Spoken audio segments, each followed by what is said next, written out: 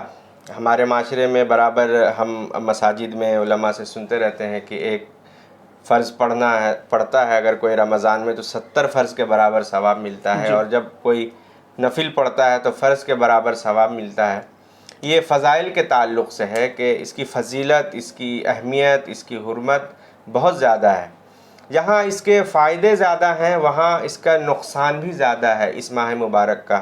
اب آپ سوچ رہے ہوں گے کہ بھائی رمضان کا کیا نقصان ہے, تو میں عام زبان میں آپ کو ایک بات آپ کے ناظرین کو بتاتا چلوں کہ دیکھیں, میں عام طور پہ آپ کو سمجھاتا ہوں کہ ایک دوا ہے جو اگر کوئی ہارٹ کا پیشنٹ ہے اور وہ دوا کھاتا ہے تو وہ ہارٹ کے پیشنٹ کے لیے وہ دوا بہت فائدہ مند ہے, اس کی زندگی اس سے بچی ہوئی ہے, اس کے ذریعے وہ اپنے آپ کو زندہ رکھ پایا ہے. کوئی کینسر کا مریض ہے, پیشنٹ ہے, تو وہ کینسر کی دوا کھاتا ہے, اور کوئی کسی بیماری میں مبتلا ہے وہ اس کی دوا کھاتا ہے تو اس کے لیے وہ دوا فائدہ مند ہے. اگر کوئی دوسرا آدمی اس دوا کو کھا لے جس کو وہ بیماری نہیں ہے, جیسے کہ کوئی نارمل آدمی ہے اس نے کینسر کی دوا کھا لی تو اس کو ریئیکشن کر جائے گا دوا. جس کو ہارٹ کی بیماری نہیں ہے اس نے ہارٹ کی دوا کھا لی تو وہ دوا ریئیکشن کر جائے. تو اسی طرح اگر اس رمضان میں نیکی کرنے کا ثواب بہت ملتا ہے تو اس ماہ مبارک میں گناہ کرنے کا عذاب بھی اتنا ہی ہے. عام زبان میں آپ یہ سمجھ لیں کہ اگر یہ رمضان اللہ کے بندوں کو اللہ معاف کر دیتا ہے اس ماہ مبارک میں, تو بہت سے لوگ ایسے بھی ہوتے ہیں جو اس ماہ مبارک کی وجہ سے جہنم میں چلے جائیں گے. کیونکہ آج ہمارے معاشرے میں دیکھیے, خصوصاً نوجوان طبقے کی میں بات کر رہا ہوں, کہ آپ دیکھیں گے کہ رمضان میں بھی ہیڈ فون کان میں لگائے ہوئے ہیں اور وہ گانے سن رہے ہیں. جب ان سے کہا جاتا ہے کہ بھائی رمضان ہے, آپ رمضان میں رمضان کا احترام کیجیے, آپ گانے کیوں سن رہے ہیں, تو وہ صاف جواب دیتے بھائی ہم روزہ بہلا رہے ہیں. یہ سننے میں ملتا ہے کہ ہم روزہ بہلا رہے ہیں, ہم گانا سن رہے ہیں. اور اس طرح سے جو بھی چیزیں ہیں جو رمضان میں نہیں کرنی چاہیے, اور رمضان میں کیا پوری سال اور پوری زندگی میں نہیں کرنی چاہیے, اگر وہ چیز کر رہے ہیں اور مسلسل رمضان کے مقدس مہینے میں بھی کر رہے ہیں تو ایسے لوگوں کو ڈرنا چاہیے کہ کہیں خدا کا عذاب نہ نازل ہو جائے, اللہ کی طرف سے پکڑ نہ آ جائے گناہوں کی وجہ سے. مولانا صاحب, سوشل میڈیا کا زمانہ ہے, سوشل میڈیا پہ برابر سے اسکرول ہوتے ہوئے بہت سارا چیز سامنے آ جاتا ہے, تو اگر گانا آ گیا تو اس دوران اب لوگ کیا کریں؟ دیکھیے, ایک ہوتا ہے گانے کا آ جانا اور ایک ہوتا ہے شوقیہ طریقے پہ اس کو سننا یا اس پر دلچسپی لینا, اس پر انٹرسٹ لے کر کے سننا. تو یہ دو الگ باتیں ہیں. اب ہمارے پاس ایک سیل فون ہے, ہم نے کسی بھی ایپ کو کھولا, آج کل جیسے ایپ کا زمانہ ہے, مان لیجیے فیس بک ہی کھولا یا پھر یوٹیوب کھولا, جی اسی طرح سے جتنی چیز سوشل سائٹس ہیں ہم نے کھولا, گانے آ گئے یا کچھ ایسی تصویریں آ گئیں جو نہیں دیکھنی چاہیے. اب نظر میں آ گئی ہے تو کوئی حرج نہیں ہے, ہٹا دے آدمی, اس کو سائڈ کر دے. مگر اگر کوئی جان بوجھ کر کے اس کو سنتا ہے یا رمضان میں فلمیں دیکھتا ہے یا رمضان میں گانے سنتا ہے یا رمضان میں جھوٹ بولتا ہے, چوری کرتا ہے, رمضان میں وہ ساری چیزیں کرتا ہے جو غیر رمضان میں کر رہا تھا, تو اس کا گناہ بھی اس پر اتنا ہی زیادہ آئے گا, کیونکہ یہ رمضان کا مہینہ ہے, اس میں گناہ چھوڑ دینے چاہیے. رمضان المبارک میں بہت ساری جگہوں پر ایسا بھی دیکھا جاتا ہے کہ جہاں پر رمضان سے پہلے گانا بجتا ہے تو وہاں پر اب قوالی بجنا شروع ہو گیا ہے, نعت بج رہا ہے. تو پھر کیا وہ کیسا ہے؟ اگر ہم رمضان میں قوالی سن رہے ہیں, گانا نہ سن رہے ہیں بلکہ قوالی سن رہے ہیں, تو پھر وہ کیسا ہے؟ دیکھیے, اصل بات ہے کہ ہمارا دل جو ہے نا وہ سننے کا عادی ہو جاتا ہے, کیونکہ سارے سال جب ہم کسی ایک چیز کو سنتے رہتے ہیں تو پھر ایک عادت سی ہو جاتی ہے. تو چلو گانا نہیں تو کم سے کم قوالی صحیح, قوالی نہیں تو کم سے کم چلو نعت ہی صحیح کچھ سنیں. مگر چلو یہ تو بہتر ہے کہ آپ گانے سے ہٹ کے نعت ہی شریف سن رہے ہیں تو یہ چلو اچھی بات ہے, مگر سننے سے زیادہ بہتر ہے کہ آپ اپنی زبان سے اللہ کا ذکر کریں. آپ کوئی کام کر رہے ہیں, کوئی سامان بیچ رہے ہیں, آپ دکاندار ہیں, آپ بے شک اپنے دل بہلانے کے لیے دکاندار ہی زیادہ تر خصوصاً لگاتے ہیں, تو وہ اپنی زبان سے اللہ کا ذکر بھی کرتے رہیں, سبحان اللہ سبحان اللہ سبحان اللہ الحمدللہ. یہ ضروری نہیں کہ آدمی تسبیح میں پڑھے, ایسے بھی پڑھ سکتا ہے, اللہ اجر دینے والا ہے. مولانا صاحب, رمضان المبارک میں شیطان تو قید کر دیے جاتے ہیں, لیکن اس کے باوجود جو گناہ سرزد ہو رہے ہیں تو پھر یہ کس کے اوپر بلیم جائے گا؟ کیا وہ شیطان کی طرف سے ہے یا پھر انسان ہی شیطان بنا بیٹھا ہے؟ یہ سوال آپ کا بہت عمدہ ہے. میں اس کو جواب دے دیتا ہوں کہ دیکھیے اصل علماء نے جو لکھا ہے نا کہ رمضان میں حضور اکرم صلی اللہ علیہ وسلم کی حدیث ہے کہ سرکش شیاطین کو قید کر دیا جاتا ہے رمضان کے مہینے میں. تو اصل بات یہ ہے کہ جب رمضان میں شیطان قید ہو گیا تو پھر ہم گناہ کیسے کر رہے ہیں, لوگ گناہ کیسے کر رہے ہیں؟ تو یہ ایک بیسک سوال ہے. دیکھیے اصل ہوتا ہے کہ ہم 11 مہینے شیطان کی پرستش کر رہے ہوتے ہیں, اپنے نفس کی پرستش کر رہے ہوتے ہیں, شیطان کی بات مان رہے ہوتے ہیں. تو 11 مہینے جو ہماری زندگی اسی شیطان کی پیروی میں لگ جاتی ہے تو اس کا اثر یہ ہوتا ہے کہ یہ جو 1 مہینہ ہوتا ہے تو یہ ہم 11 مہینے جو اپنے اعمال شیطانی اعمال جو ہم کرتے رہتے ہیں, پھر ایسا ہوتا ہے کہ ہمارا نفس خود شیطان بن چکا ہوتا ہے. ہمارا نفس جو ہے وہ خود ایک شیطان بن چکا ہوتا ہے, اور پھر شیطان قید ہو جائے یا چھوٹ جائے ہمیں کوئی فرق نہیں پڑتا, اس لیے کہ ہمارا نفس جو ہے 11 مہینے پیروی کرتے کرتے خود شیطان بن گیا ہوتا ہے. بہت خوبصورتی سے بتایا آپ نے مولانا صاحب. تو مولانا صاحب نے یہی کہا کہ جس طرح سے ہمیں اور مہینوں میں رمضان المبارک کے علاوہ جس مہینے میں ہم جو کام کرتے ہیں, رمضان المبارک میں خاص طور پر نیک کاموں کو ترجیح دینی چاہیے اور برے کاموں سے زیادہ بچنے کی کوشش کرنی چاہیے تاکہ ہم نیکی کو زیادہ سے زیادہ پھیلائیں, نیکی کریں اور عبادت کریں اور اللہ تعالیٰ کو راضی کرنے کی کوشش کریں. مولانا صاحب سے ہم آگے بھی بات چیت جاری رکھیں گے. فی الحال وقت ہو چلا ہے ایک چھوٹے سے بریک کا, جلد لوٹتے ہیں.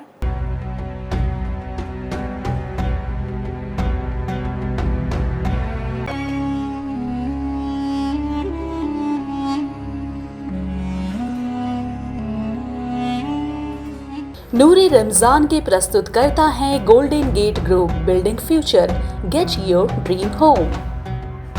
یقین foundation, do small things with great love. Donate a food bag. You can also give your zakat and sadaqah. Ajmal Siddiqui, social activist and president Bada Bazaar Business Association. Coordinator Akhtari Shahzada and Shahzada Brothers, Ward number 135 KMC. Rahmat Alam Ansari, Coordinator Ward number 137. Haji Muhammad Ibrahim Mullah, Proprietor Al Zafran Restaurant, Kolkata. Rahat Hussain, President Ward number 62. Trinamool Youth Congress. Zulkarnain Ali, Founder Jazba Welfare Foundation. And Haji Liaquat sweets, لیاقت لچھا, کولکاتہ میں سب سے اچھا. Shimla biryani, Shimla restaurant private limited. Ishtiaq Ahmed Raju, founder Malika foundation, Kolkata. Amin Ansari, president KGN educational welfare trust. Break کے بعد ایک بار پھر سے آپ سبھی کا خیر مقدم ہے. ہمارے ساتھ قاری عبدالرحمن یوسفی صاحب بنے ہوئے ہیں. مولانا صاحب, ابھی چونکہ رمضان ہے, رمضان میں لوگ زکوٰۃ نکالنے کا بھی بہت زیادہ اہتمام کرتے ہیں اور زیادہ سے زیادہ نیکی کی وجہ سے رمضان المبارک میں زکوٰۃ نکالتے ہیں. تو سب سے پہلے یہ جاننے کی کوشش کریں گے آپ سے کہ زکوٰۃ کیا ہے اور کن کن لوگوں پر فرض ہے دینا. دیکھیے, جس طرح اسلام کی بنیاد 5 چیزوں پر ہے.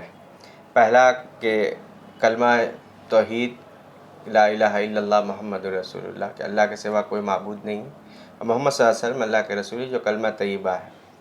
دوسرا ہے نماز کا قائم کرنا, اور اس کے بعد آتے ہیں آپ کا زکوٰۃ ہے, روزہ ہے, حج ہے. یہ 5 ارکان ہیں اسلام کے, جو ارکان میں سے ہیں, جو اسلام کے بنیاد میں سے ہیں. اس میں سے ایک رکن ہے زکوٰۃ, جو رمضان المبارک کے مقدس مہینے میں لوگ نکالا کرتے ہیں. آپ کا جو سوال تھا وہ یہ کہ زکوٰۃ کن لوگوں پہ فرض ہے.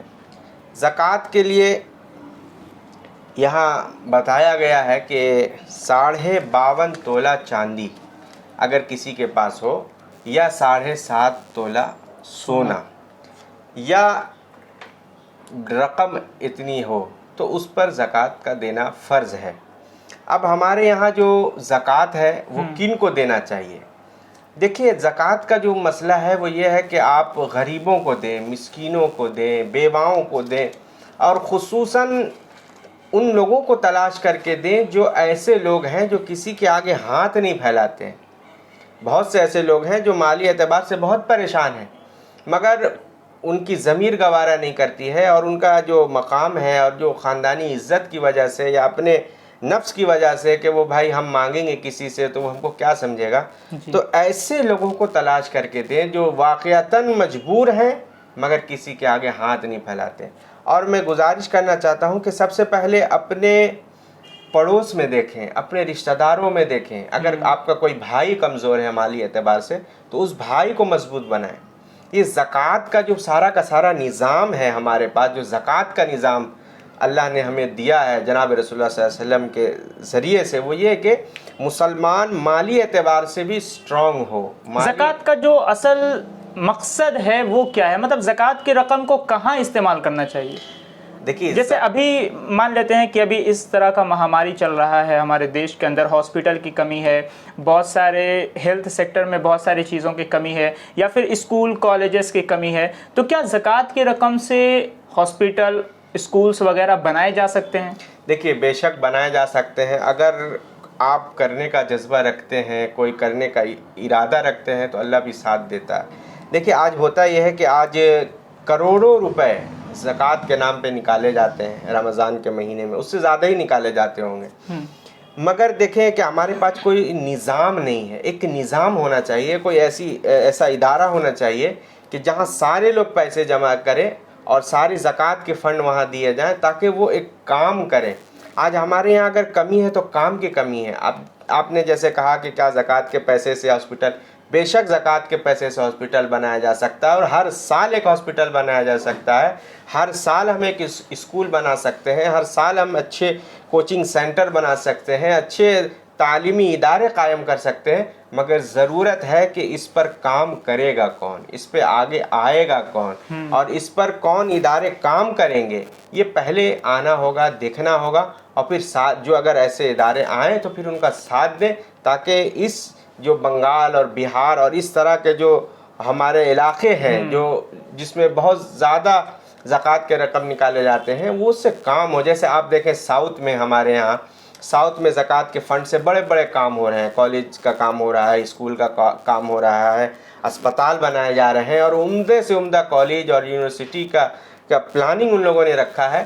تو ہمارے یہاں بھی، ہمارے شہر میں بھی ہو سکتا ہے کہ اگر کرنے والے جن کو اللہ نے دیا ہے وہ اٹھ کھڑے ہوں اور ایک تحریک چلائیں، ایک تحریک پیدا کریں کہ بھائی آپ ہمیں فنڈ دیں، ہم اسکول دیں گے، آپ ہمیں زکوٰۃ دیں، ہم آپ کو ہاسپٹل دیں گے، آپ ہمیں تعاون کریں، ہم آپ کو ایجوکیشن کے جو اچھے اچھے کوچنگ سینٹرز ہیں اور مختلف جو ہمارے پاس جو ہماری قوم کو آگے لے جانے کے لیے جو چیزیں ضرورت ہے ابھی وہ ہم کریں تو یہ کر سکتے ہیں، اس میں کوئی حرج نہیں. بے شک بہت خوبصورتی سے آپ نے بتایا مولانا صاحب کہ ابھی جو ضرورت ہے وہ بیسیکلی یہی ہے. انسان اور خاص کر ایک معاشرہ جو ہے بہت ہی پیچھے ہے تعلیم میں، اور ہمارے دیش کے اندر سواستھ ویوستھا جو ہے بہت ہی کمزور ہے، تو اس میں ان سب میں زکوٰۃ کے رقم کو خرچ کرنا چاہیے اور زیادہ سے زیادہ ان کمیوں کو دور کرنے کی کوشش کرنی چاہیے. اب ہم بڑھیں گے درشکوں کے سوال کی اور، جہاں پر آپ لوگوں نے، ہمارے ناظرین نے سوال بھیجا ہے.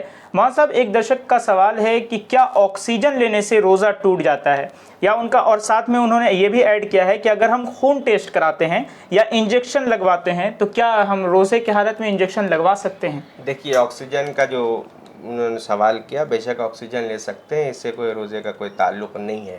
دوسرا انہوں نے کہا کہ انجیکشن کا خون ٹیسٹ وغیرہ اور خون ٹیسٹ، انجیکشن کا انہوں نے کہا تو انجیکشن جو ہے آپ لے سکتے ہیں اگر بیماری کی وجہ سے ہے، مگر آپ وہ انجیکشن نہیں لے سکتے ہیں جس سے آپ کے بدن میں طاقت پیدا ہو. آپ روزے کے حالت میں وہ انجیکشن نہیں لے سکتے. باقی اگر بیماری کی وجہ سے کوئی انجیکشن بطور دوا آپ لے رہے ہیں تو آپ لے سکتے ہیں. ایک اور ہمارے ناظرین ہیں ارباب عالم جو توپسیہ کے رہنے والے ہیں، ان کا سوال ہے کہ میں نائٹ شفٹ میں کام کرتا ہوں اور میری تراویح جو ہے وہ ہر روز چھوٹ جاتی ہے، لیکن جس دن میری ڈیوٹی آف رہتی ہے اس دن میں تراویح کی نماز پڑھتا ہوں، تو جس دن کی تراویح میری چھوٹ رہی ہے اس کے لیے مجھے کیا کرنا چاہیے؟ دیکھیے اصل وجہ یہ ہے کہ تراویح جو ہے وہ رمضان کا خاص تحفہ ہے، اور ایک دن کی تراویح ایک ہی دن پڑھی جائے گی، دوسرے دن آپ اس کو نہیں پڑھ سکتے ہیں. اس کی کوئی قضا نہیں ہے؟ ہاں، اس کی قضا نہیں ہے کیونکہ یہ سنت ہے جی. اور آپ دیکھ لیں یہ ایک خاص تحفہ ہے رمضان کا، ایک یوں سمجھیے کہ گفٹ ہے. اللہ کے رسول صلی اللہ علیہ وسلم نے ہمیں دیا قیام اللیل، اس کو کہا جاتا ہے کہ رات کا قیام، یہ تراویح ہے۔ تو آپ کوشش کریں، اگر اپنے آفس میں جگہ ہو تو وہاں سورہ تراویح پڑھیں، اس میں کوئی حرج نہیں ہے۔ اگر قرآن تراویح پڑھنے کا موقع نہیں ہے تو آپ سورہ تراویح پڑھیں، اس میں کوئی حرج نہیں ہے۔ مگر اگر اس کی کوئی قضا نہیں ہے اس طرح سے کہ آپ کو اس کا دوبارہ پڑھنا ہوگا، ایسا نہیں ہے۔ آپ اگر چھوٹ رہا ہے تو پھر آپ اللہ سے معافی مانگیں، اور اگر کوشش کریں کہ اس کو کہیں جگہ ہو تو پڑھ لیں، یا گھر پہ آ کے بھی پڑھنا ہے تو پڑھ سکتے ہیں، کوئی حرج نہیں۔ چلیے شکریہ مولانا صاحب۔ ارباب عالم کو ہم یہی بتانا چاہیں گے کہ تراویح کی جو نماز ہے وہ سنت ہے اور اس کی کوئی قضا نہیں ہے، تو اگر آپ آفس کے اندر تراویح پڑھ سکتے ہیں تو آپ پڑھ لیں، اور اگر نہیں پڑھ پا رہے ہیں تو پھر یہ آپ کے ساتھ مجبوری ہے، چونکہ یہ فرض تو ہے نہیں جو آپ کو قضا کرنا لازم ہوگا، تو یہ سنت ہے، اس لیے آپ اسے پڑھ سکتے ہیں۔ مولانا صاحب ہم آپ کا بہت بہت شکر گزار ہیں کہ آپ نے اپنا قیمتی وقت ہمیں دیا اور بہت اہم جانکاری ہم تک پہنچانے کی کوشش کی۔ ہم اپنے درشکوں سے بھی یہی درخواست کرتے ہیں کہ آپ بھی اپنا سوال ہمیں واٹس ایپ پر بھیجیں، اسکرین پہ ہمارا واٹس ایپ نمبر دیا ہوا ہے، اور رمضان کے تعلق سے آپ کے پاس سے جو بھی سوال ہمیں ملیں گے، ہم اپنے پاس اپنے ساتھ جو بھی علماء کرام ہمارے ساتھ ہوں گے ہم ان سے جواب لینے کی کوشش کریں گے۔ فی الحال بنے رہیے حالات بنگال نیوز ٹیک انڈیا کے ساتھ اور دیکھتے رہیے نور رمضان۔ شکریہ۔